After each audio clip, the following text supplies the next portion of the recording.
அம்மா உன் வார்த்தை வேதம் என்றெண்ணும் மகனும் நான் தானம்மா. உலவும் என் கோயில் பேசும் என் தெய்வம் உலகில் நீதானம்மா.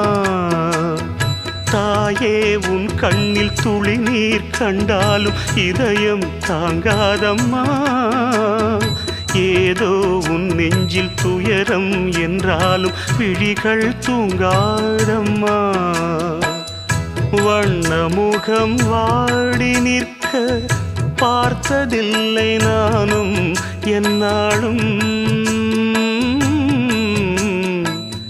வாடை கொஞ்சம் கூந்தலை ஆடை கொண்டு மூடிட வருத்தம் என்ன இந்நேரம். சொல்லி சொல்லி வந்ததில்